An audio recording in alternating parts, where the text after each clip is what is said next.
Good morning, welcome to prime 9 news. నేను రవి.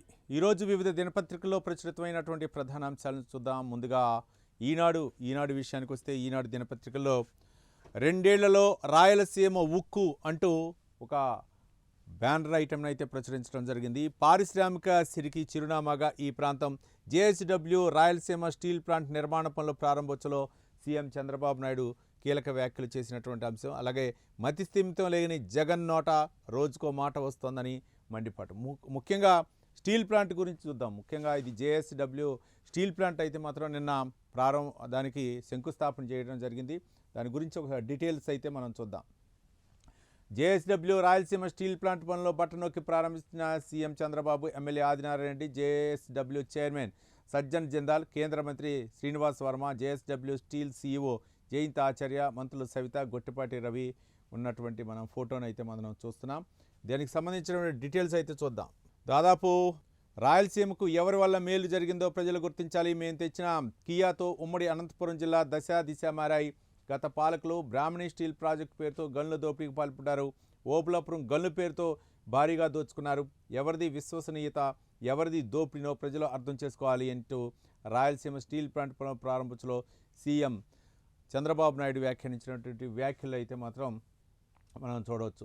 ఇక వైఎస్ఆర్ కడప జిల్లా జమ్మలమడుగు మండలం సున్నపురాలపల్లె వేదికగా 16,350 కోట్ల రూపాయల పెట్టుబడితో ప్రతిష్టాత్మక జేఎస్డబ్ల్యూ రాయలసీమ స్టీల్ ప్లాంట్ నిర్మాణ పనులకు ముఖ్యమంత్రి చంద్రబాబు నాయుడు శుక్రవారం భూమి పూజ చేశారు. జేఎస్డబ్ల్యూ చైర్మన్ సజ్జన్ జిందాల్, కేంద్ర మంత్రి శ్రీనివాస్ వర్మలతో కలిసి సిమెంట్ వేసి ప్లాంట్ పనులు ప్రారంభించారు. 2028 ఇక్కడ గుర్తుంచుకోవాలా, 2028 జూలై 3 నాటికి ఇక్కడ ఉక్కు ఉత్పత్తి ప్రారంభమవుతుంది. సరిగ్గా 2 సంవత్సరాల్లో రాయలసీమ బిడ్డగా హామీ ఇస్తున్నట్లు ఆయన తెలిపారు. దీంతోపాటు 20,350 కోట్లతో చేపట్టిన 3,850 మెగావాట్ల జేఎస్డబ్ల్యూ నియో ఎనర్జీ సౌర పవన విద్యుత్ ప్రాజెక్టులకు పచ్చజెండా ఊపారు. విజయనగరం జిల్లాలో 1,666 ఎకరాల్లో జేఎస్డబ్ల్యూ ఏర్పాటు చేస్తున్న పారిశ్రామిక పార్కును ఇదే వేదిక నుంచి సీఎం వర్చువల్గా ప్రారంభించారు. సున్నపురాలపల్లె బహిరంగ సభలో సీఎం చంద్రబాబు ప్రసంగించారు. రాయలసీమ అంటే ఒకప్పుడు కరువు నేల, ఇకపై అది జలకళ ఉట్టిపడే పచ్చని సీమ. కియా కార్లు, రాయల్ ఎన్ఫీల్డ్, హీరో బైకులు, డ్రోన్లు, ఫైటర్ జెట్లు, గ్రీన్ ఎనర్జీకి కేర్ ఆఫ్ అడ్రస్ అని సీఎం అభివర్ణించారు. ఆర్ఎస్ఎల్ మిత్తల్, వైజాగ్ స్టీల్, జేఎస్డబ్ల్యూల కలయికతో ఆంధ్రప్రదేశ్ను ఉక్కు రాష్ట్రంగా మారుస్తున్నామన్నారు. రాయలసీమ రైతుల్ని ఆదుకునేందుకు ఆగస్టు 15 నాటికి మదనపల్లిలో గ్లోబల్ హార్టికల్చర్ హబ్కు శంకుస్థాపన చేయనున్నట్లు చంద్రబాబు తెలిపారు. మొత్తానికైతే మాత్రం 16,000 కోట్లతో అయితే మాత్రం దీనికి 16,350 కోట్లతో అయితే మాత్రం జేఎస్డబ్ల్యూ కడప జిల్లాలో అయితే మాత్రం శంకుస్థాపన చేయడం జరిగింది. మొత్తానికి ఇదైతే మాత్రం దాదాపు ఉపాధి అవ్వచ్చు, లేకపోతే గత ప్రభుత్వ హయాంలో వైఎస్ జగన్మోహన్ రెడ్డి హయాంలోనే దానికైతే మాత్రం కొన్ని అనుమతులు ఇచ్చారని చెప్పేసి తర్వాత ఆయన జగన్మోహన్ రెడ్డి కూడా చెప్పడం జరిగింది. ఇదైతే మాత్రం మరోపక్క అక్కడ బ్రాహ్మణి స్టీల్ పేరుతో అక్కడ ఓరింగ్పై అక్రమాలు జరిగాయని చెప్పేసి నిన్న చంద్రబాబు నాయుడు కూడా కొన్ని కీలకమైనటువంటి వ్యాఖ్యలు చేశారు. మొత్తానికి కియా మోటార్స్ అవ్వచ్చు, లేకపోతే కియా కార్ల ఉత్పత్తి అవ్వచ్చు, అవి ఇతర దేశాలకు కూడా ఎక్స్పోర్ట్ చేయడం జరిగింది. దాదాపు 2 లక్షల కార్లను అయితే మాత్రం ఎక్స్పోర్ట్ చేయడం జరిగింది. కియా పరిశ్రమ అవ్వచ్చు, రాయల్ ఎన్ఫీల్డ్ అవ్వచ్చు, హీరో హోండా అవ్వచ్చు, ఇవన్నీ కూడా భారీ ఎత్తున జాతీయ స్థాయి సంస్థలన్నీ కూడా అక్కడ పెట్టుబడి పెడుతున్నాయి. కాబట్టి ఇక నుంచి కడప జిల్లా అనేది ముఖ్యంగా రాయలసీమ మొత్తం కూడా సస్యశ్యామలం చేసే ఉద్దేశంతో అయితే ఉన్నాం. ఒకప్పుడు రక్తసీమగా ఉన్నటువంటి రాయలసీమని ఇప్పుడు నీటితోటి అంటే దాన్ని పరిపుష్టం చేస్తామని చెప్పేసి పచ్చని రాయలసీమగా తయారు చేస్తామని చెప్పేసి ఒక సీమ బిడ్డగా నేను హామీ ఇస్తున్నాను. 2 సంవత్సరాల్లో అనమాట, నిన్న జూలై నాటికి అంటే 2028 ఇక్కడ మనం గుర్తుంచుకోవాలా, 2028 జూలై 3 నాటికి అయితే మాత్రం ఈ సంస్థ అయితే మాత్రం స్టీల్ ఉత్పత్తి ప్రారంభిస్తుంది.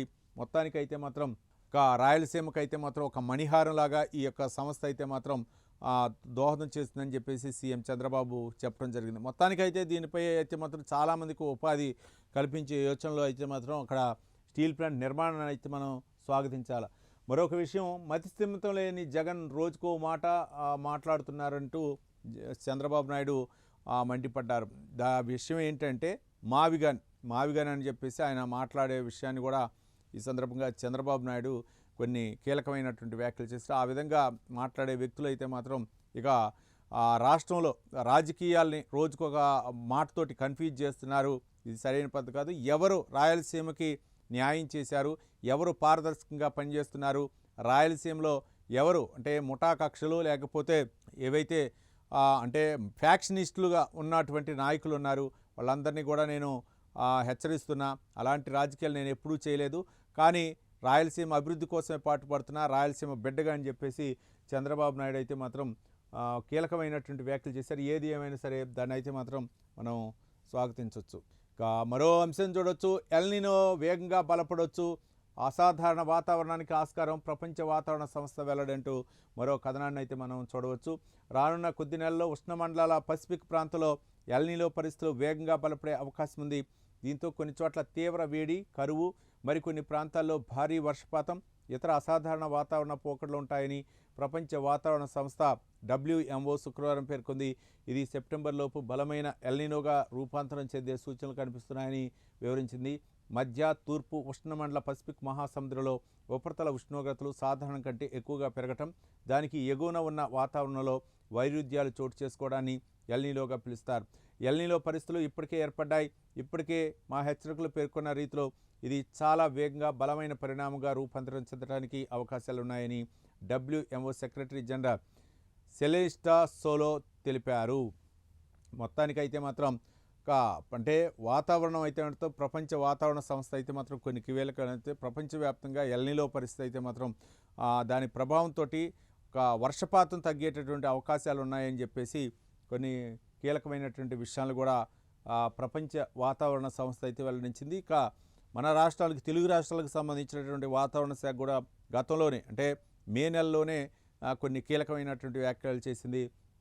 ఎల్ నినో ప్రభావంతో గత సంవత్సరం కన్నా కూడా ఈ సంవత్సరం వర్షపాతం అంటే తక్కువగా వర్షాలు కురిసే అవకాశం ఉన్న నేపథ్యంలో ప్రభుత్వాలకు అయితే మాత్రం కొన్ని సూచనలు కూడా చేసింది.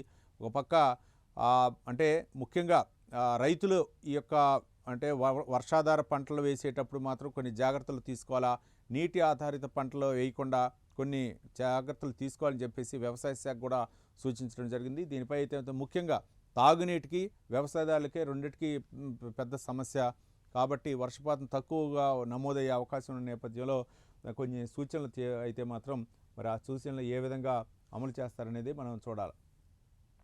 సరికొత్తగా పసిడి నగదీకరణ పథకం, పాపికొండలో విహారయాత్రకు పచ్చజెండా, కృష్ణలంక స్టేషన్ టెర్రస్పై ఎముకలు, బూడిద స్వాధీనం చేసుకున్న సిట్, అవి సాయికృష్ణవే అని అనుమానం, పరీక్షల నిమిత్తం ఫోరెన్సిక్ ల్యాబ్కు పంపినట్లు ఒక కథనాన్ని అయితే చూడవచ్చు. మొత్తానికైతే మాత్రం పాపికొండల విహారయాత్రకు అయితే పచ్చజెండా ఊపారు. అక్కడ గత కొన్ని రోజులుగా అక్కడ జరుగుతున్నటువంటి అంటే అక్కడ పరిస్థితులకు అనుగుణంగా అయితే మాత్రం ఈ మధ్యకాలంలో పాపికొండలో విహారయాత్ర నిలిపివేశారు. మళ్ళీ అధికారులు అయితే మాత్రం దానికి పచ్చజెండా ఊపించారు. ఎక్కువగా స్థాయికి మించి బోట్లో ప్రయాణం చేయటం అనేది ప్రమాదకరంగా, అక్కడ ఉన్నటువంటి లైఫ్ జాకెట్లు ఇవన్నీ కూడా సరిగా అందుతూనే లేదని చెప్పేసి ఒకసారి అధికారులు అయితే మాత్రం పర్యవేక్షణ చేశారు. గతంలో కొన్ని లోపాలు ఉన్నాయి, అక్కడ జరిగినటువంటి దుర్ఘటన కూడా మనం ఒకసారి గుర్తు చేసుకోవాలి. కాబట్టి అన్ని జాగ్రత్తలు తీసుకునే పాపికొండలకి విహారయాత్రకు అయితే మాత్రం అధికారులు అనుమతి ఇచ్చారు. మరొకసారి కృష్ణలంక స్టేషన్ టెర్రస్పై అయితే ఎముకలు, బూడిద స్వాధీనం చేసుకున్న సిట్ అధికారులు, అవి సాయికృష్ణవే అని అనుమానం వ్యక్తం చేస్తున్నారు. మొత్తానికైతే మాత్రం విజయవాడలో సంచలనం సృష్టించినటువంటి సాయికృష్ణ మృతి కేసు ఏదైతే ఉందో దానిపై అయితే మాత్రం సిఐ నాగరాజును అయితే మాత్రం అదుపులోకి తీసుకున్నారు. ఆయన ప్రజెంట్ సిట్ విచారణలు అయితే మాత్రం ఎదుర్కొంటున్నారు. దాంట్లో కొన్ని కీలకమైనటువంటి విషయాలు కూడా వచ్చే అవకాశాలు ఉన్నట్లు తెలుస్తుంది. మరో కీలకమైనటువంటి విషయం చూడొచ్చు. హైకోర్టుకు 3 అదనపు న్యాయమూర్తులు, గంధం సునీత, ఆలపాటి గిరిధర్, చింతలపూడి పురుషోత్తం కుమార్ నియామకానికి రాష్ట్రపతి ఆమోదం తెలిపారు. హైకోర్టుకి ఆంధ్రప్రదేశ్ హైకోర్టుకి అయితే మాత్రం 3 న్యాయమూర్తులను అయితే మాత్రం నియమించడం జరిగింది. రాష్ట్రపతి ఉత్తర్వుల మేరకు అయితే మాత్రం వీళ్ళు బాధ్యతలు స్వీకరించడం. దీంట్లో అంటే చాలా రోజుల నుంచి కూడా న్యాయమూర్తులు అంటే పదవీ విరమణ చేశారు. వారి స్థానాల్లో అయితే మాత్రం ఎక్కువగా నియామకాలు ఏమిటో కేసులు అయితే మాత్రం కొంచెం పెండింగ్లో ఉన్నటువంటి నేపథ్యంలో ఈ 3 నియామకాలతో అయితే మాత్రం కొంచెం న్యాయపరమైనటువంటి ఆ కేసుల పరిష్కారానికి అయితే మాత్రం మార్గం సుగమయ్యేటటువంటి అవకాశం ఉంది. ఫీజులపై సందిగ్ధం, ప్రవేశాలు ఆలస్యం, ఇంజనీరింగ్ కౌన్సిలింగ్కు విద్యార్థుల ఎదురుచూపులు, రాష్ట్రంలో ఉన్నత విద్యాసంస్థలో ప్రవేశాలకు నిర్వహించే అన్ని పరీక్షలు ముగిశాయి. ఫలితాలు వెల్లడైన విద్యాసంస్థలో ఫీజులు ఖరారు కాకపోవడంతో ప్రవేశాల కౌన్సిలింగ్పై స్పష్టత కొరబడింది. తెలంగాణలో ఇప్పటికే ఇంజనీరింగ్ కౌన్సిలింగ్ ప్రారంభమై నెల 10 లోపు మొదటి విడత పూర్తవుతుంది. ఏపీలోని ప్రైవేట్ డీమ్డ్ విశ్వవిద్యాలయాలు దాదాపుగా ప్రవేశాలను పూర్తి చేసుకున్నాయి. ప్రైవేట్ కళాశాలలు యాజమాన్య కోటా సీట్లకు ఒప్పందాలు కుదుర్చుకున్నాయి. ప్రవేశ పరీక్షలు రాసి అర్హత సాధించిన అభ్యర్థులు కౌన్సిలింగ్ కోసం ఎదురుచూస్తున్నారు. ఇక యాజమాన్య కోటాకు సైతం ప్రభుత్వం నిర్ణయించే ఫీజులే ప్రామాణికం. ఏపీ ఫీజు నియంత్రణ పర్యవేక్షణ కమిటీ ఇంతవరకు చైర్మన్ను నియమించలేదు. సభ్యుల ఎంపిక సెర్చ్ కమిటీని ఏర్పాటు చేసిన ఈ ప్రక్రియ పూర్తి కాలేదు. ఉన్నత విద్యా సంస్థలకు 3 ఏళ్లకోసారి ఫీజులు నిర్ణయిస్తారు. గతంలో నిర్ణయించిన ఫీజుల గడువు 2025-26 విద్యా సంవత్సరంలో ముగిసింది. పాత్వే కొనసాగాలన్న 2026-27 విద్యా సంవత్సరం నుంచి 3 ఏళ్లకు ఫీజులు నిర్ణయించేందుకు సమయం లేదనుకుంటే పాత వాటినే ఈ ఏడాది కొనసాగిస్తామనే జీవోను ఉన్నత విద్యాశాఖ జారీ చేయాలి. మొత్తానికి ఫీజులపై అయితే మాత్రం ఒక స్పష్టత లేదు ఇంజనీరింగ్ కౌన్సిల్. ఈ నేపథ్యంలో అంటే ఒక పక్క తెలంగాణలో అయితే మాత్రం నెల రోజులు అవుతుంది కాలేజీలు తెరిచి, కానీ ఇక్కడ ఆంధ్రప్రదేశ్లో తెరవలేదు. కాబట్టి ఇంజనీరింగ్ అంటే ముఖ్యంగా కొత్తగా జాయిన్ అయ్యే వాళ్ళు అవ్వచ్చు, లేకపోతే ఇప్పుడు ఫీజు నియంత్రణ అవ్వచ్చు, ప్రతి 3 సంవత్సరాలకు కూడా దానిపై అయితే మాత్రం అంటే ఒక కమిటీ, ఆ కమిటీ ఫీజు నియంత్రణ కమిటీ అయితే మాత్రం ఒక నిర్ణయం తీసుకుంటే దానికైతే మాత్రం చైర్మన్ నియమించకపోవడంతో దీనిపై సందిగ్ధత నెలకొంది. కాబట్టి ప్రభుత్వం పునరాలోచించాలి. దానిపై అయితే మాత్రం విద్యార్థుల అయోమయ పరిస్థితి నెలకొందని చెప్పేసి మనం చూడవచ్చు. మొత్తానికి ఇంజనీరింగ్ కౌన్సిలింగ్కి అయితే మాత్రం విద్యార్థులకు ఆలస్యం అవుతుంది అని చెప్పేసి ఈ కథనం యొక్క సారాంశం. ఇంకా మరో దినపత్రిక సాక్షి విషయానికి వస్తే మాత్రం సాక్షిలో అన్నీ కూడా ప్రభుత్వానికి వ్యతిరేకంగానే ఉంటాయి. మరొక దానికి సంబంధించినటువంటి విషయాలను అయితే మాత్రం చూడవచ్చు. సాక్షి దినపత్రిక విషయానికి వస్తే చెరబట్టిన పచ్చ తోడేళ్ళు అంటూ ఒక బ్యానర్ ఐటెంని అయితే మనం చూడవచ్చు. ఇక్కడ దీనికి సంబంధించినటువంటి గుంటూరు జిల్లా గుండిమెడ చిర్రావూరు వద్ద ఇసుకాసురుల తవ్వకాలతో మారిన కృష్ణానది స్వరూపం అంటూ మనం చూడవచ్చు. ఇదైతే మాత్రం కృష్ణానది పరివాహక ప్రాంతంలో చూడండి ఎట్లా ఇసుక తవ్వకాలు మరి ఎప్పటి నుంచి జరుగుతున్నాయి, గత ప్రభుత్వ హయాం నుంచి జరుగుతున్నాయి. ప్రభుత్వాలు మారితే కానీ తవ్వకాలు మాత్రం ఆగవు. ఒక ప్రభుత్వం విమర్శలు చేస్తుంటుంది, మరోసారి వచ్చిన తర్వాత మళ్ళీ అయ్యి, కానీ ఈ తవ్వకాలు అనేవి ఆగు. ఇవి చాలా ప్రమాదకరం. అంటే ఒక విధంగా వనరుల్ని హరించటమే మనకి ప్రకృతి ఇచ్చినటువంటి వనరుల్ని వాటిపై అయితే మాత్రం అక్కడ ఉన్నటువంటి ప్రజాప్రతినిధులు అవ్వచ్చు, లేకపోతే ఎవరైతే అధికారాన్ని ఒక అడ్డు పెట్టుకొని దీనికైతే మాత్రం సంపద దోచుకునేటటువంటి ఉంది. కానీ ఇక్కడైతే మాత్రం చెరబట్టిన పచ్చ తోడేళ్ళు అంటూ ఇక్కడ ఎల్లో కలర్లో రాసి ఒక బ్యానర్ ఐటమ్ ప్రచురించడం. దాని యొక్క సారాంశం ఏంటంటే పచ్చ తోడేళ్ళు అంటే టీడీపీ నాయకుల యొక్క అండదండలతోటి ఇక్కడ మొత్తం కూడా ఇసుకని అక్రమంగా తరలిస్తున్నారనేది దాని యొక్క సారాంశం. కాబట్టి గుంటూరు జిల్లా గుండిమెడ చిర్రావూరు వద్ద ఇసుకాసుల తవ్వకాలతో మారిన కృష్ణానది స్వరూపం అనమాట. ఇది మొత్తం కూడా ఎట్లా కృష్ణానది ఒడ్డున అనమాట ఎట్లా తవ్వారు అని చెప్పేసి ఒక ఇచ్చేశారు. దానికి కృష్ణమ్మ విలవిల ప్రకాశం బ్యారేజ్ దిగున కృష్ణానది గర్భంలో అడ్డగోలుగా ఇసుక తవ్వకం 8 నుంచి 9 మీటర్ల లోతు వరకు ఇసుకను తవ్వేసి అక్రమంగా తరలిస్తున్న మాఫియా. హైదరాబాద్ సహా తెలంగాణ, విజయవాడ, గుంటూరులో విక్రయం. ఇప్పటికే 100 కోట్లకు పైగానే గొల్ల కొట్టిన వైనం. సీఎం చంద్రబాబు నివాసం ఉంటున్న అక్రమ బంగ్లా కోతవేటు దూరంలోనే స్మగ్లర్లు ఇష్టారాజ్యంగా. బ్యారేజ్ దిగున గుండిమెడ వద్ద నది స్వరూపమే మారిపోయిందని పర్యావరణవేత్తలు ఆందోళన వ్యక్తం చేస్తున్నారు. 2014-19 మధ్య కూడా ప్రకాశం బ్యారేజ్ జల విస్తరణ ప్రాంతంలో ఇసుక దోచేసిన స్మగ్లర్లు. అప్పట్లో చంద్రబాబు సర్కార్పై 100 కోట్ల జరిమానా విధించిన ఎన్జీటీ. ఇక్కడ మనం గుర్తుంచుకోవాలి 2014-19 మధ్య జరిగిందని చెప్తున్నారు. మరి 19-23 మధ్య జరిగినటువంటి పరిస్థితి గురించి 24 మధ్య గురించి చెప్పట్లేదు. ఇది ఇక్కడ మనం అర్థం చేసుకోవాలి. అప్పట్లో జరిగింది చంద్రబాబు నాయుడు 2014-19 ప్రభుత్వం అప్పుడు కూడా అది జరిగింది. మధ్యలో అక్కడ ఆఫ్ చేసి మళ్ళీ ఇప్పటి నుంచి మళ్ళీ పునరావృతమైందని చెప్తున్నారు. అప్పుడు కూడా రాజకీయ నాయకులు ఉంటారు, అదే కృష్ణానది ఉంటుంది, అక్కడే ఇసుక ఉంటుంది. కాబట్టి ఆ కొల్లగొట్టింది అయితే మాత్రం చెప్పలేదు. ఏది ఏమైనా సరే ప్రకృతి వనరుల్ని విధ్వంసం చేయటం అంటే అది చాలా బాధాకరమైనటువంటి విషయం.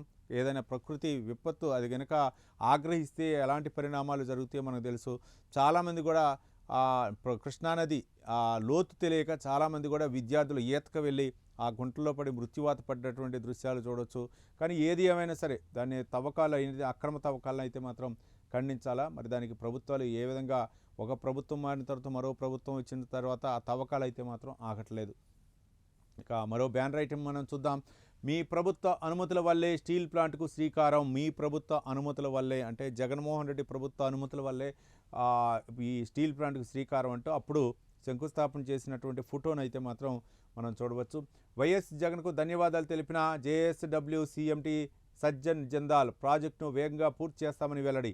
వైఎస్ఆర్సీపీ హయాంలో కడప స్టీల్ ప్లాంట్ పనులు ప్రారంభిస్తున్న అప్పుడు CM YS Jagan, JSW CMT Sajjan Jindal దానికి సంబంధించినటువంటి జిందాలు అలాగే అప్పటి సీఎం జగన్మోహన్ రెడ్డి ఇద్దరు కూడా శంకుస్థాపన చేస్తున్నటువంటి దృశ్యాలు మొత్తానికైతే మాత్రం దానికి సంబంధించి నిన్న కూడా ఆయన కొన్ని ఎక్స్ వేదికగా అయితే మాత్రం జగన్ కొన్ని కీలకమైనటువంటి అంటే జేఎస్డబ్ల్యూ రాకను అయితే మాత్రం నేను స్వాగతిస్తున్నాను, కడపలో ఆ స్టీల్ ప్లాంట్ ఓపెనింగ్ నేను అభినందిస్తున్నాను, నేను స్వాగతిస్తున్నాను, ఇది ఎంతోమందికి ఉపయుక్తంగా ఉంటుందని చెప్పేసి.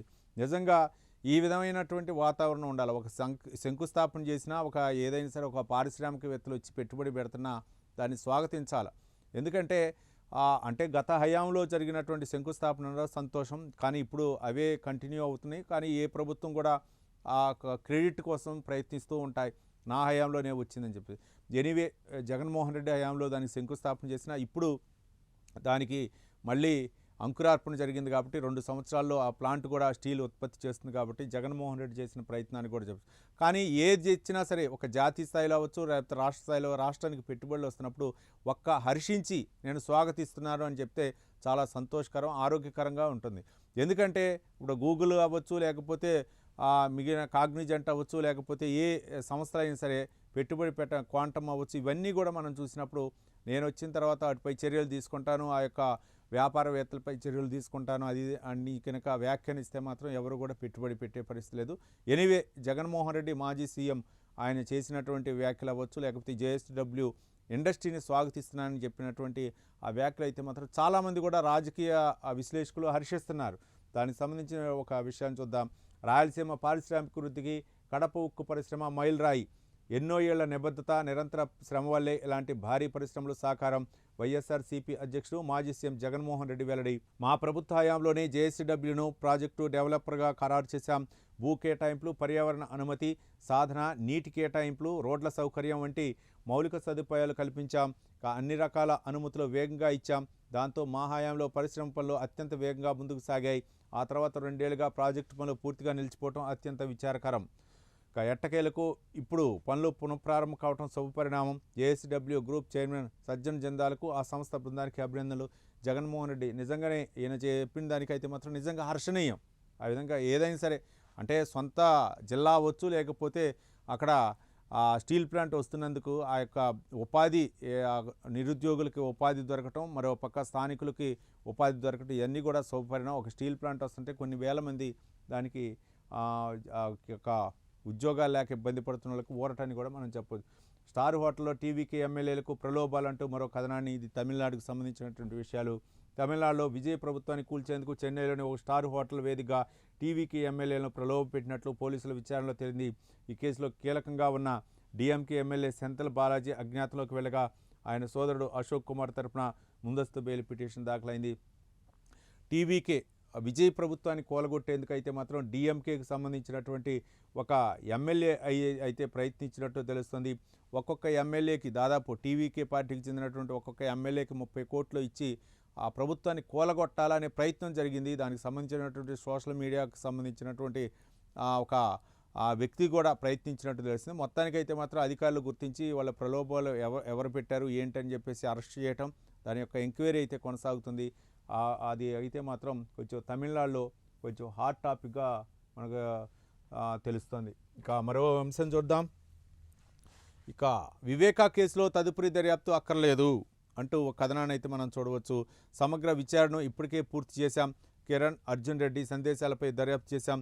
ఇక సిఎఫ్ఎస్ఎల్ నిపుణుడి అభిప్రాయం రికార్డు చేశాం. ఈ విషయంలో సునీత పిటిషన్కు విచారణ అర్హత లేదు. వివిధ కోర్టుల్లో ఆమె పిటిషన్లతో విచారణ ఆలస్యం అవుతుంది. ఇక అభియోగాల ఖరారు కూడా వాయిదా పడుతుంది. ఈ ఆలస్యంతో విచారణపై ప్రతికూల ప్రభావం పడుతుంది. కేసు విచారణ వేగవంతంగా పూర్తి చేయాలి. ప్రత్యేక కోర్టుకు సిబిఐ వినతి, ఈ మేరకు కౌంటర్ దాఖలు అంటూ ఒక కథనాన్ని అయితే మనం చూస్తే వివేక హత్య కేసు అనమాట. దీన్ని అయితే మాత్రం మొత్తానికి ఆంధ్రప్రదేశ్లో ఒక తీవ్ర సంచలనం సృష్టించినటువంటి వివేక మర్డర్ కేసు అయితే మాత్రం సిబిఐ తర్వాత ప్రత్యేక కోర్టుకి బదిలీ చేయడం జరిగింది. ఏది ఏమైనా సరే మొత్తానికైతే మాత్రం ఇది కాలయాపన జరుగుతుంది తప్ప ఎక్కడా కూడా దీనిలో అయితే మాత్రం నిజాన్ని నిగ్గు తేల్చేటటువంటి పరిస్థితి లేదు. మరోపక్క సాక్షులు కొంతమంది అయితే మరణిస్తున్నారు, కొంతమంది అప్రూవల్గా మారారు, రకరకాలుగా ఉంది. మరోపక్క వివేకానంద కుమార్తె సునీత అయితే మాత్రం ఆమె ఈ కేసు గురించి అయితే పోరాడుతుంది. మరి ఎప్పటిలోపు ఈ విచారణ పూర్తవుతుందనేది మనం కాలమే నిర్ణయిస్తుంది. ఒక పక్క అయితే మాత్రం ఆమె రకరకాల ప్రయత్నం చేస్తుంది, ఎట్లా న్యాయం జరగాల, కౌంటర్లు వేయటం, మరొక పక్క పిటిషన్లు వివిధ కోర్టులు కూడా వేయటం, దానివల్లే లేట్ అవుతుందని చెప్పేసి అక్కడ సిబిఐ అయితే మాత్రం చెబుతుంది. ఏది ఏమైనా సరే ఈ కేసులో అయితే మాత్రం నిగ్గు తేల్చాల్సినటువంటి అవసరం ఉంది. మరో అంశం ఇంతకుముందు కూడా మనం చూసాం. హైకోర్టుకు 3 అదనపు జడ్జీలు, గంధం సునీత, ఆలపాటి గిరిధర్, చింతలపూడి పురుషోత్తం నియామకం. 2 ఏళ్ల పాటు అదనపు న్యాయమూర్తులుగా బాధ్యతలుగా తర్వాత శాశ్వత న్యాయమూర్తులుగా నియామకం. సుప్రీంకోర్టు కొలీజియం సిఫారసులకు రాష్ట్రపతి ఆమోదం. కేంద్ర ప్రభుత్వం నోటిఫికేషన్గా వచ్చే వారం ప్రమాణ స్వీకారం. 32కి చేరిన హైకోర్టు న్యాయమూర్తుల సంఖ్య అంటూ మనం చూడవచ్చు. అంటే సత్వర పరిష్కారానికి అయితే మాత్రం కేసులు సత్వర పరిష్కారానికి న్యాయమూర్తులు ఒక అంటే రాష్ట్రపతి ఉత్తర్వులు కూడా సుప్రీంకోర్టు ఇచ్చినటువంటి యొక్క ఉత్తర్వులు ఏవైతే ఉన్నాయో రాష్ట్రపతి కూడా ఆమోద ముద్ర వేయడంతో హైకోర్టుకు అయితే మాత్రం 3 అదనపు జడ్జీలు నియామకం అయితే జరిగినట్లు తెలుస్తోంది. ఇక మరో దినపత్రిక ఆంధ్రజ్యోతి విషయానికి వస్తే మాత్రం ఆంధ్రజ్యోతి దినపత్రికలో ప్రధానటువంటి అంశాలను చూద్దాం. మొత్తానికి 600 కోట్ల భూమికి స్కెచ్ చేశారంటూ ఒక కథనాన్ని చూడొచ్చు. ఇది నిన్న జరిగినటువంటి జిందాల్ విశాఖ స్టీల్ ప్లాంట్ని, అలాగే జిందాల్ అవ్వచ్చు, లేకపోతే మరో స్టీల్ ప్లాంట్ వచ్చు, అన్నింటినీ కూడా అనుసంధానం చేస్తూ ఈ యొక్క రాష్ట్ర భవిష్యత్తుకు అయితే మాత్రం ఇక steel plant Visakha JSW steel plant ఒక నవశాఖం అంటూ మాత్రం ఒక కథనాన్ని అయితే చూడవచ్చు. దీని తర్వాత వెళ్దాం. ముఖ్యంగా 600 కోట్ల భూమికి స్కెచ్ చేశారంటూ ఒక బ్యానర్ ఐటమ్ అయితే మాత్రం ఆంధ్రజ్యోతి దినపత్రికలో చూడవచ్చు. విశాఖలో మాజీ మంత్రి భూచక్రం, ఎండాడ్లో 30 ఎకరాల ప్రభుత్వ భూమిపై కన్ను. రెవెన్యూ సర్వే అధికారులతో కలిసి స్వాహా ప్లాన్. భూమి రికార్డుల్లో ప్రైవేటుగా మార్పు. 3 ప్రైవేటు వ్యక్తుల పేరిట సబ్ డివిజన్. వారికే అనుకూలంగా రీసర్వే ప్రక్రియ. పాస్బుక్ల మంజూరుకు సిఫార్సు. ఉన్నత స్థాయిలో అనుమానంతో లోతుగా ఆరా. కలెక్టర్ పరిశీలన. చర్యలతో ఆగిన అన్యాక్రాంతం. ఇంత చేసిన అక్రమాలపై చర్యలు నిల్. మరి ఆ భూమి భవిష్యత్తు భద్రమేనా అంటూ ఒక కథనాన్ని అయితే మనం చూడవచ్చు. మొత్తానికైతే మాత్రం ఇదొక విశాఖలో అయితే మాత్రం చాలా ఎక్కువగా గత ప్రభుత్వ హయాంలో కూడా చాలా అక్రమాలు జరిగాయి. కాబట్టి దీనిపై అయితే మాత్రం విచారణ ఏ విధంగా ఉంటుంది, ఇది ఒక మరి దానిలో పాత్రలు ఎవరు, దానిలో అధికారులు ఎవరు, మొత్తానికి 30 ఎకరాల ప్రభుత్వ భూమిని కబ్జా చేయడానికి ప్రయత్నించారు. కాబట్టి దానికి సంబంధించినటువంటి ఒక డీటెయిల్స్గా అయితే ఒకసారి చూద్దాం. 30 ఎకరాలపై ఒక మాజీ అంటే ఒక మంత్రి అయితే మాత్రం దాని మీద కన్నేసినట్లు తెలుస్తుంది. ఆ మాజీ మంత్రి ఎవరన్నది మాత్రం ఇంకా పేరైతే వెల్లడించలేదు. ఇంకా రెవెన్యూ రికార్డులో అది గయాళుగా నమోదైంది, అంటే ప్రభుత్వ భూమి అనే అర్థంగా. ఆర్ఎస్ఆర్ రీసెటిల్మెంట్ రిజిస్టర్లో కూడా అలాగే ఉంది. ఆ భూమి ధర ఎకరం 20 కోట్లు పైమాటే, అంటే 30 ఎకరాల విలువ దాదాపు 600 కోట్లు. సదరు నాయకుడు తనకున్న పరిచయాలు పలుకుబడిని ఉపయోగించి అయితే మాత్రం ప్రభుత్వ భూమిని ప్రైవేటు భూమిగా మార్చాలని విశ్వ ప్రయత్నం చేశారు. దాదాపు అది ఎకరం 20 కోట్ల పైనే ఉంటుంది. దాదాపు 30 ఎకరాలంటే దాదాపు 600 కోట్లు. అంటే ఈ విధంగా ఏదైతే మాత్రం ప్రభుత్వ భూములు చూసుక ప్రజాప్రతినిధి అయితే మాత్రం ఈ విధంగా వ్యవహరిస్తానని చెప్పేసి యొక్క బ్యానర్ ఐటమ్ అయితే మాత్రం చూడవచ్చు. ఇక సీఎంకు నవశకం, ఇంతకుముందు కూడా మనం మాట్లాడుకున్నాం. జిందాల్ స్టీల్ ప్లాంట్ రాకతోటి అయితే మాత్రం ఇక కడప నగరం అయితే మాత్రం ఉక్కు నగరంగా మారబోతుంది. దానికి సంబంధించినటువంటి మనం డీటెయిల్ చూద్దాం. జిందాల్ రాకతో మన ఇక ఉక్కు రాష్ట్రం అంటూ సీఎం వ్యాఖ్యానించినట్టు వ్యాఖ్య. ఇక రాష్ట్రానికి కుప్పానికి ఉత్తమ పరిశ్రమలు తెస్తా, ప్రతి కుటుంబం నుండి ఓ పారిశ్రామికవేత్త రావాలి, సీఎం వ్యాఖ్యానించారు. కుప్పంలో 9,322 కోట్ల పెట్టుబడితో 27 పరిశ్రమలకు శ్రీకారం. పొరుగుపల్లె సభా వేదిక నుంచి పలు పరిశ్రమలకు శంకుస్థాపన. పారిశ్రామికవేత్తలు ఎంఓయూలు, పెట్టుబడులు, ఉపాధి ఎప్పుడు పూర్తి చేస్తారో వారితోనే చెప్పించిన ముఖ్యమంత్రి. కాగ్నిజెంట్ ఎస్ఈజెడ్లకు కేంద్రం అనుమతి. విశాఖలో 8.9 ఎకరాలు ఏర్పాటు. ఇక విదేశాలకు ఐటీ సేవలంటూ నిన్న చంద్రబాబు నాయుడు వ్యాఖ్యానించినటువంటి వ్యాఖ్యలు చూడవచ్చు. మొత్తానికైతే మాత్రం జిందాల్ ప్లాంట్ శంకుస్థాపన చేస్తున్నటువంటి ఆ యొక్క ఫోటోని అయితే మాత్రం మనం చూడవచ్చు. మొత్తానికి సీఎంకి అయితే మాత్రం నవశకం. అదే మాదిరిగా కుప్పం నియోజకవర్గంలో కూడా నిన్న కొన్ని అభివృద్ధి కార్యక్రమాలకైతే మాత్రం శ్రీకారం చుట్టడం జరిగింది. మొత్తానికి కుప్పం నగరంలో అయితే మాత్రం ఎక్కువగా అంటే ఒక పక్క జాతీయ రహదారులు అవ్వచ్చు, మరో పక్క అక్కడ అంటే ఫుడ్ సెక్యూరిటీకి సంబంధించినటువంటి ఇండస్ట్రీస్ అవ్వచ్చు, మరో పక్క ఎయిర్పోర్ట్కి అనుసంధానంగా ఉండేటటువంటి రోడ్డు విస్తరణ అవ్వచ్చు, వీటన్నిటిని కూడా అక్కడ కుప్పం నియోజకవర్గంలోకి తెస్తున్నామని చెప్పేసి సీఎం చంద్రబాబు నాయుడు అయితే మాత్రం చెప్పడం జరిగింది. మొత్తానికైతే మాత్రం 9,320 కోట్ల పెట్టుబడితో 27 పరిశ్రమలకైతే మాత్రం శ్రీకారం చుట్టారు. చాలా విమర్శలు ఉన్నాయి గతంలో కూడా, రాజకీయ పరిశీలకులు అవ్వచ్చు, లేకపోతే మేధావులు వచ్చు, అందరూ కూడా కుప్పంలో అభివృద్ధి ఏ మేరకు వచ్చిందని చెప్పేసి ప్రశ్నించుకుంటే చాలా విమర్శలు వచ్చాయి. గతంలో వైసీపీ కూడా కుప్పంలో అయితే మాత్రం ఎంత అభివృద్ధి చెందో చర్చకు రా అని చెప్పేసి అక్కడ రకరకాలైనటువంటి రాజకీయ కుప్పంలోనే వైఎస్ జగన్మోహన్ రెడ్డి అంటే ఒక విధంగా చెప్పాలంటే సీఎం సొంత గ్రామంలోనే అక్కడ వైసీపీ అక్కడ అంటే సర్పంచ్గా గెలవటం జరిగింది. ఈ నేపథ్యంలో అంటే ఎంత ఒత్తిడి చేస్తే ఆ విధంగా వచ్చిందో మనం అర్థం చేసుకోవచ్చు. ఈ నేపథ్యంలోనే చంద్రబాబు నాయుడు కుప్పం నియోజకవర్గం కూడా ఎక్కువగా ఫోకస్ పెట్టి అక్కడ ఇండస్ట్రీలు, ఫుడ్ ప్రాసెసింగ్ సెంటర్లు, మరోపక్క అంతర్జాతీయ ఎయిర్పోర్ట్కి అనుసంధానంగా రోడ్ల విస్తరణ, ఇవన్నీ కూడా ప్రతి మండలానికి కూడా ఆయన అంటే బస్ షెల్టర్లు అవ్వచ్చు, అన్నీ కూడా అత్యాధునిక సౌకర్యాలతో తీర్చిదిద్దాలా కుప్పాన్ని అని చెప్పేసి ఒక విధంగా అయితే మాత్రం ఆయన ఆలోచనలో ఉన్నట్లు తెలుస్తుంది. దీనికి నేపథ్యంలోనే దాదాపు 9,322 కోట్లతోటి అయితే మాత్రం కుప్పంలో పలు కార్యక్రమాలకి శ్రీకారం అయితే మాత్రం చుట్టడం జరిగింది. ఏది ఏమైనా సరే ఇండస్ట్రియల్ రాకతోటే ఆ యొక్క వ్యాపారవేత్తలు ఆంధ్రప్రదేశ్కు పెట్టుబడులు పెట్టడంతో మనం ఆ రాష్ట్రం పురోగభివృద్ధి సాధిస్తుంది అని చెప్పేసి చంద్రబాబు నాయుడు అయితే స్పష్టం చేయడం జరిగింది. మొత్తానికి కుప్పంలో అవ్వచ్చు, లేకపోతే విశాఖ మన కడప జేఎస్డబ్ల్యూ స్టీల్ ప్లాంట్ అవ్వచ్చు, ఇవన్నీ కూడా నిన్న బిజీగా ఉండటం జరిగింది. ఇక మరో అంశం చూడవచ్చు, మహిళా బిల్లు పునర్విభజనపై ముందుకే అంటూ ఇదొకటి మళ్ళీ మహిళా బిల్లు ఒక అంశం తెరపైకి వచ్చింది. కీలక బిల్లును ఆమోదింపు చేసుకునేందుకు మోదీ సర్కార్ సన్నద్ధం. ఈ నెల 20 నుంచి ఆగస్టు 13 దాకా పార్లమెంటు వర్షాకాల సమావేశాలు, జమిలీ ఎన్నికలు, పీఎం సీఎంల తొలగింపు బిల్లును ప్రవేశపెట్టే యోచనలో NDA. NEET leakage, Ayodhya, petrol ధరలపై నిలదీతకు విపక్షాలు రెడీ. సర్ ఓట్ల తొలగింపుపై కూడా ఒక కాంగ్రెస్ అంటే ఇండీ కూటమి అయితే మాత్రం ప్రయత్నాలు చేస్తుంది. మొత్తానికి అయితే మాత్రం పార్లమెంటు వర్షాకాల సమావేశాలకైతే మాత్రం అటు ఎన్డీఏ ఇటు ఇండియా కూటమి రెండు కూడా సన్నద్ధమవుతుందో తెలుస్తుంది. మొత్తానికి మళ్ళీ మహిళా బిల్లు పునర్విభజన బిల్లు అయితే మాత్రం తీసుకురావాలి. గత పార్లమెంటు సమావేశాలు అయితే మాత్రం ఆ బిల్లు వీగిపోయిన నేపథ్యంలో ఇప్పుడు మళ్ళీ తీసుకొచ్చే విధంగా ఉంది. దానికి సంబంధించి అంటే కీలకమైనటువంటి బిల్లుని మోదీ సర్కార్ అయితే మాత్రం ఆమోదింపు చేసుకోవాలా, మళ్ళీ ఒకసారి పెట్టని చెప్పేసి మహిళా రిజర్వేషన్ అవ్వచ్చు, మరోపక్క పునర్విభజన నియోజకవర్గాల పునర్విభజన ఏదైతే ఉందో వాటన్నింటినీ కూడా బిల్లుని తీసుకొచ్చి ఆమోదింపు చేయాలని చూస్తుంది. కానీ దీని అయితే మాత్రం కూటమి అయితే మాత్రం అడ్డుకోవాలనే విశ్వ ప్రయత్నం చేస్తుంది.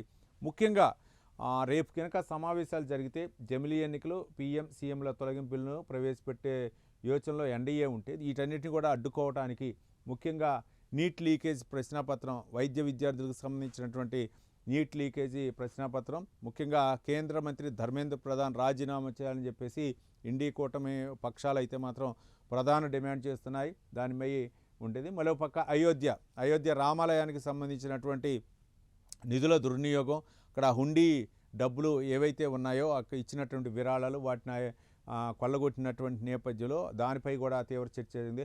పెట్రోల్ ధరలపై పశ్చిమాసియా యుద్ధ నేపథ్యంలో పెట్రోల్ ధరలు పెంచడం జరిగింది. గ్యాసు మరోపక్క వాణిజ్య సిలిండర్ అయితే మాత్రం విపరీతంగా పెరగడం జరిగింది. ఈ నేపథ్యంలో వీటిపై అయితే మాత్రం విపక్షాలు రెడీగా ఉన్నట్టు. మరో ముఖ్యమైన విషయం ఏంటంటే గతంలో నుంచి కూడా కాంగ్రెస్ పార్టీ అయితే మాత్రం మొత్తుకుంటుంది.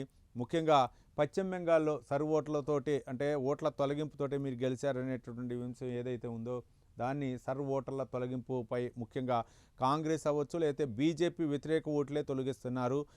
ఈ నేపథ్యంలోనే అటు బీజేపీ అంటే ఇదే అంశంపై అయితే మాత్రం పార్లమెంట్లో చర్చ జరిగే అవకాశాలు ఉన్నాయి. చూద్దాం మరి అక్కడ పార్లమెంట్లో బలాబలాలు ఏ విధంగా ఉంటాయి, మరోపక్క చర్చ ఎన్ని రోజులు జరిగిద్ది అనేది మనం చూద్దాం. హైకోర్టుకు 3 న్యాయమూర్తులు, ఇంతకుముందు కూడా మనం చదివాం, రాష్ట్రపతి ఆమోదం, నోటిఫికేషన్ జారీ. అదనపు జడ్జీలుగా అయితే మాత్రం గంధం సునీత, చింతలపూడి పురుషోత్తం, ఆలపాటి గిరిధర్ అయితే మాత్రం పోస్టులో న్యాయమూర్తులుగా ప్రమాణ స్వీకారం చేసే అవకాశం ఉంది. తిరుమల లడ్డు రికార్డు, జూన్లో ఏకంగా 1.26 కోట్ల శ్రీవారి లడ్డూల విక్రయం. టెట్ గట్టెక్కుదాం, ఉపాధ్యాయ అర్హత పరీక్షలకు 56,000 మంది ఇన్ సర్వీస్ టీచర్ల దరఖాస్తు మినహాయింపునకు వేచి చూడకుండా ముందుకు. స్పెషల్ టెట్ ఉన్న ఇప్పుడే రాసేందుకు సిద్ధం అంటూ కథనాన్ని చూడవచ్చు. మరో అంశం చూడవచ్చు. ఉప ముఖ్యమంత్రి పవన్ కళ్యాణ్ గవర్నర్ని కలిసినటువంటి అంశానికి సంబంధించి చూద్దాం. పుష్పగుచ్చి ఉంచి గవర్నర్కి అయితే మాత్రం ఆయన కొన్ని అంశాలపై చర్చించినట్లు తెలుస్తుంది. వాటికి సంబంధించి చూద్దాం. అసభ్య పోస్టులపై కఠిన చర్యలు, సైబర్ క్రైమ్ చట్టాలను కఠినతరం చేయాలి. సైబర్ క్రైమ్ ఐజీతో డిప్యూటీ సీఎం పవన్ కళ్యాణ్ ఈగల వార్షిక నివేదిక అందించిన ఐజీ ఆకే అంటూ ఒక కథనాన్ని అయితే చూడవచ్చు. మొత్తానికి నిన్న పవన్ కళ్యాణ్ నిన్న గవర్నర్ కలిసిన సందర్భంగా కొన్ని విషయాలను కూడా వ్యాఖ్యానించింది. రాష్ట్రంలో జరిగినటువంటి తాజా పరిణామాలు, మరోపక్క గవర్నర్ దృష్టికి తీసుకువెళ్ళినటువంటి అంశాలు. మరో అంశం ఇది చూద్దాం. దీనికి సంబంధించినటువంటి పవన్ కళ్యాణ్ కూడా మొన్న deputy CM Pawan Kalyan media సమావేశంలో కొన్ని కీలకమైనటువంటి వ్యాఖ్యలు చేశారు. భావ ప్రకటన స్వేచ్ఛ, మరోపక్క వాక్ స్వాతంత్ర స్వేచ్ఛ, ఇవన్నీ కూడా మనకి కల్పించినట్టు రాజ్యాంగంలో అవ్వచ్చు, లేకపోతే భారతదేశంలో పుట్టిన ప్రతి పౌరుడికి ఉండేవి. కానీ వీటన్నిటిని కూడా దుర్వినియోగం చేస్తున్నారు.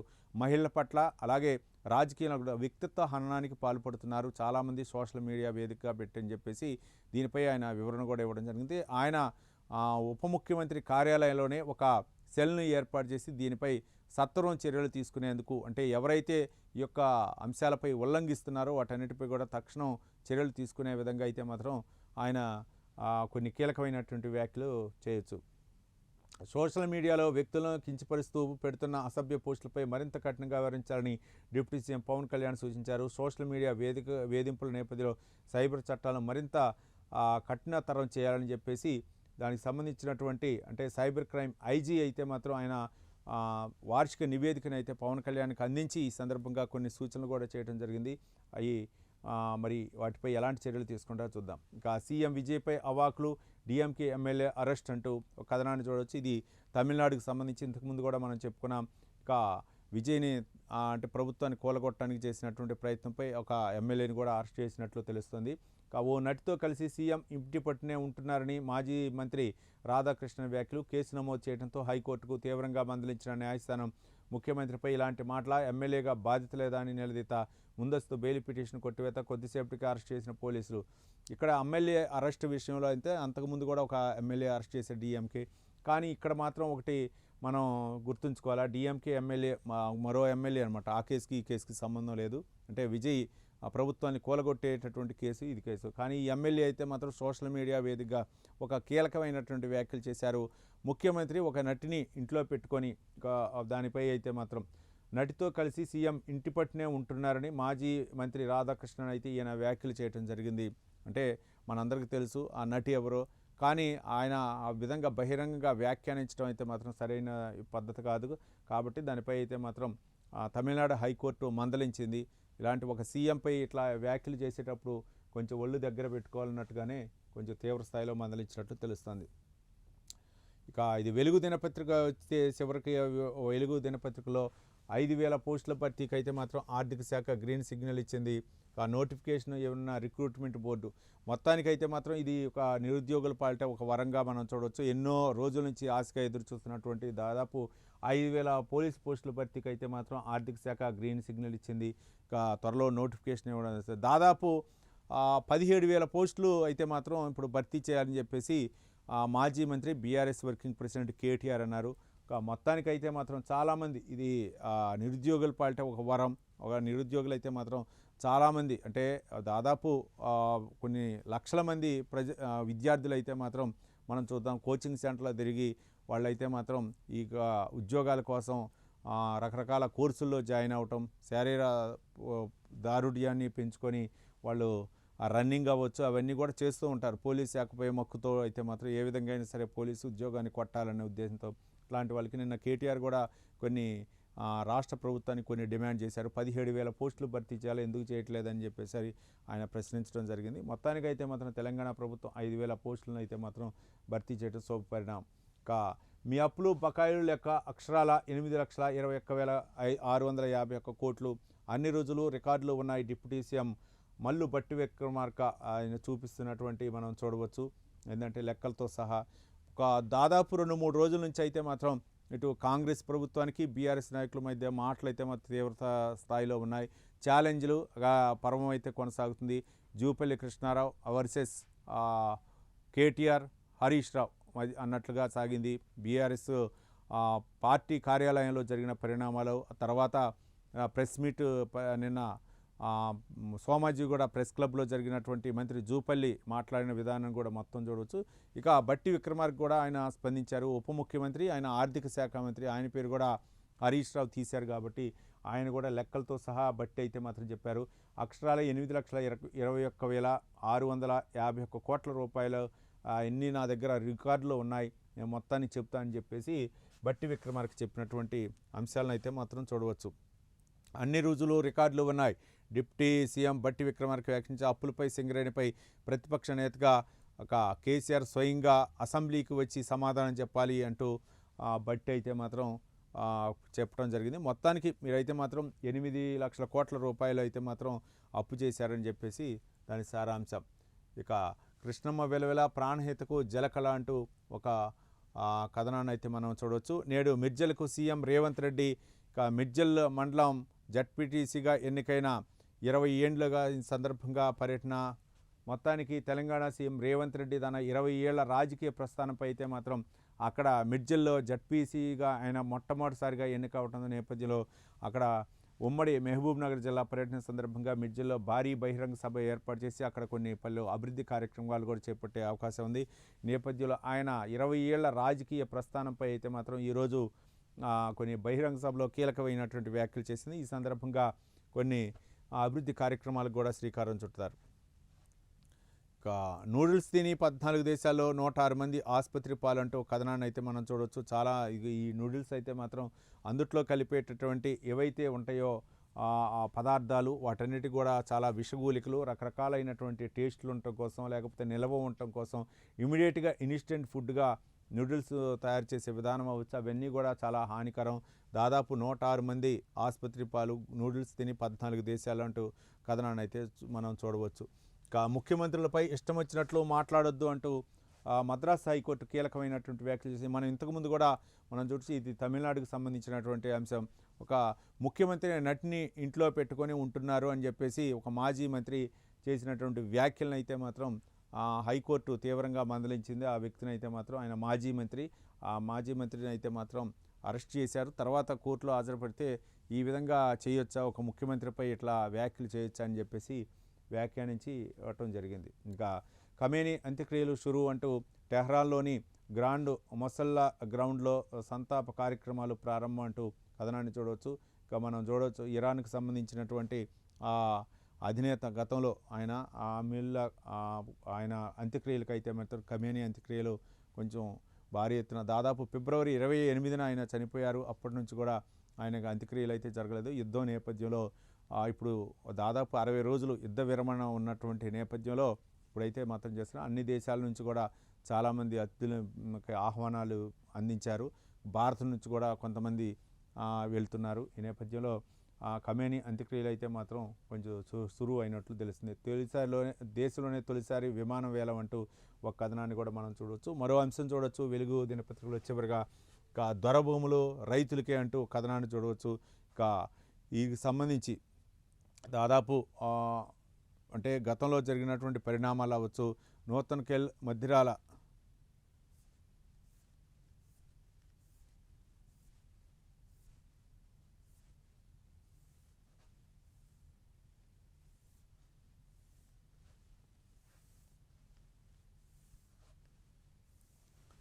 ఐదు దశాబ్దాల భూ సమస్యలు అయితే మాత్రం చెక్ పెట్టిన కాంగ్రెస్ సర్కారు సంతోషం వ్యక్తం చేస్తున్నటువంటి రైతులు మనం చూడవచ్చు. సూర్యాపేటలో జరిగే దున్నేవాడికే భూములు, ఒకప్పుడు నక్సల్స్ నినాదం ఇది. తెలంగాణ సాయుధ పోరాట లక్ష్యాల్లో ఇదొకటి.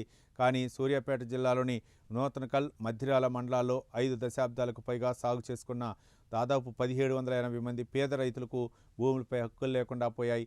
కేసీఆర్ తెచ్చినటువంటి ధరణి పోర్టుల్లో అనుభవదారులు కాలం పెట్టకపోవడంతో వారి భూములు వారికి కాకుండా పోయాయి. నాడు భూ సంస్కరణలో భాగంగా దొరల నుంచి స్వాధీనం చేసుకున్న సీలింగ్ భూములను పేదలకు పంచిన కాంగ్రెస్ సర్కారు అంటూ ఒక కథనాన్ని అయితే మాత్రం చూడవచ్చు. దాదాపు 1700 మంది అంటే దాదాపు 1780 మంది అయితే మాత్రం వాళ్ళు ఎన్నో సంవత్సరాలను సాగు చేసుకున్నారు. దొరల యొక్క అంటే సీలింగ్లో ఉన్నటువంటి భూములు సాగు చేసుకున్నారు. దానికైతే మాత్రం గతంలో బీఆర్ఎస్ హయాంలో అయితే మాత్రం ధరణి పోర్టులో దాని కాలం లేకపోవడంతో వాళ్ళు అయితే మాత్రం ఉన్నారు. ఇప్పుడు కాంగ్రెస్ ప్రభుత్వం అధికారంలోకి వచ్చిన తర్వాత వాళ్ళకి ఒక భూపార్తలో అయితే మాత్రం వాళ్ళకి వెసులుబాటు కల్పించినట్లు తెలిసింది. దీంతో కాంగ్రెస్ ప్రభుత్వానికి ధన్యవాదాలు తెలుపుతున్నటువంటి దృశ్యాన్ని అయితే మాత్రం మనం చూడవచ్చు. మొత్తానికి అన్ని దినపత్రికల్లో కూడా ఈరోజు ప్రధానంగా ప్రచురించినటువంటి అంశాలను మనం ఒకసారి చూసుకుంటే, ఆంధ్రప్రదేశ్లో అయితే మాత్రం చంద్రబాబు నాయుడు నిన్న కడపలో జేఎస్డబ్ల్యూ స్టీల్ ప్లాంట్కి సంబంధించినటువంటి దాదాపు 16 కోట్ల రూపాయల అభివృద్ధి కార్యక్రమాలు అవ్వచ్చు. అలాగే కుప్పంలో అయితే మాత్రం దాదాపు 9,000 కోట్ల రూపాయలతో అభివృద్ధి కార్యక్రమాలు గురించి అన్ని దినపత్రికల్లో ప్రధానంగా ప్రచురించడం జరిగింది.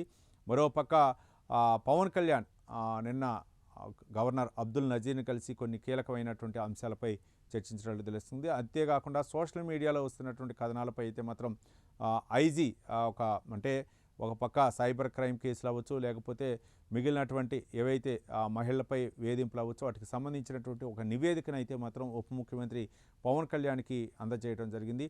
మరోపక్క అక్కడ జరిగినటువంటి ఇక్కడ కృష్ణానది ఒడ్డున జరుగుతున్నటువంటి ఇసుక అక్రమాలపై అయితే మాత్రం సాక్షిలో కొన్ని అంశాలని ప్రస్తావించడం జరిగింది. అలాగే జగన్మోహన్ రెడ్డి గతంలో ఆయన ప్రభుత్వ హయాంలోనే జేఎస్డబ్ల్యూ ప్లాంట్కి అనుమతులు ఇచ్చాం, కొన్ని క్లియరెన్స్ ఇచ్చామని చెప్పేసి సాక్షిలో ప్రచురించడం జరిగింది. ఇక 3 అదనపు న్యాయమూర్తులను నియమిస్తూ సుప్రీంకోర్టు ఇచ్చినటువంటి ఉత్తర్వులు కూడా 3 న్యాయమూర్తులు కూడా త్వరలో బాధ్యతలు స్వీకరించడం నేపథ్యంలో దాదాపు న్యాయమూర్తుల సంఖ్య, హైకోర్టు న్యాయమూర్తుల సంఖ్య 32కి చేరింది. కొన్ని సత్వర కేసుల పరిష్కారం కోసం వాళ్ళు కూడా పదవీ బాధ్యతలు స్వీకరిస్తారు. ఇక తెలంగాణ విషయానికి వస్తే మాత్రం ఇక 8 లక్షల కోట్ల రూపాయల అప్పు ఉంది, దానికి నేను సిద్ధం చర్చకు అని చెప్పేసి డిప్యూటీ సీఎం బల్లు బట్టి విక్రమార్క అయితే మాత్రం నిన్న కీలకమైనటువంటి వ్యాఖ్యలు జరిగింది. అటు బీఆర్ఎస్ ఇటు కాంగ్రెస్ మధ్య అయితే మాత్రం మాటల యుద్ధం జరుగుతున్నటువంటి నేపథ్యంలో, ఆయన ఆర్థిక శాఖ మంత్రిగా ఉన్న నేపథ్యంలో ఆయన కొన్ని దస్త్రాలను తీసుకొని ఆయన చెప్పడం జరిగింది. 8 లక్షల కోట్లు అనేది నిజంగా జరిగిందని చెప్పేసి జూపల్లి కృష్ణారావు వ్యాఖ్యలు చేసినటువంటి వ్యాఖ్యలకు సపోర్టుగా ఈయన కూడా చెప్పడం జరిగింది. మరో అంశం, ఈరోజు 20 సంవత్సరాల ఆయన యొక్క రాజకీయ ప్రస్థానంపై ఈరోజు రేవంత్ రెడ్డి ముఖ్యమంత్రి మహబూబ్ నగర్ జిల్లాలో సొంత జిల్లా ఉమ్మడి మహబూబ్ నగర్ జిల్లాలో మెడ్జిల్ గ్రామంలో అయితే మాత్రం ఆయన జడ్పీటీసీగా అవకాశం ఇచ్చినటువంటి నేపథ్యంలో జడ్పీటీసీగా 20 సంవత్సరాలు రాజకీయ ప్రస్థానంపై అయితే మాత్రం జడ్పీటీసీ టు సీఎం అంటూ కొన్ని కథనాలను కూడా ప్రచురించడం జరిగింది. ఈ నేపథ్యంలో ఆయన పలు అభివృద్ధి కార్యక్రమాలు, మరోపక్క సభా వేదిక నుంచి కొన్ని కీలకమైనటువంటి అంశాలను చర్చించే అవకాశం ఉంది. ఇక దేశం విషయానికి వస్తే మాత్రం మహిళా బిల్లును మళ్ళీ ప్రవేశపెట్టే అవకాశం ఉన్న నేపథ్యంలో పునర్విభజన బిల్లు, మహిళా బిల్లు పెట్టేటటువంటి నేపథ్యంలో పార్లమెంటు వర్షాకాల సమావేశాల ప్రారంభానికి అయితే మాత్రం అటుపక్క ఎన్డీఏ కూటమి సన్నాహాలు చేస్తుంది, మరోపక్క విపక్ష ఇండీ కూటమి కూడా ఏ విధంగా ఎదుర్కోవాలా, ముఖ్యంగా నీట్ పరీక్షా పేపర్ అవ్వచ్చు, మరోపక్క రైతులు గిట్టుబాటు ధర అవ్వచ్చు, పెట్రోల్ డీజిల్ ధరల పెరుగుదల అవ్వచ్చు, వీటన్నిటిపై కూడా ముఖ్యంగా సర్ప్రక్రియపై కూడా కూటమి ప్రభుత్వాన్ని నిలదీయాలనే ఉద్దేశంతో అయితే మాత్రం కాంగ్రెస్ ప్రభుత్వం యోచనలో ఉన్నట్లు తెలుస్తుంది. ఇవి వివిధ దినపత్రికల్లో ప్రచురితమైనటువంటి ప్రధాన అంశాలు. మళ్ళీ రేపు కలుద్దాం. చూస్తూనే ఉండండి ప్రైమ్ 9 న్యూస్. నిజం ఇదే మా ఇజం.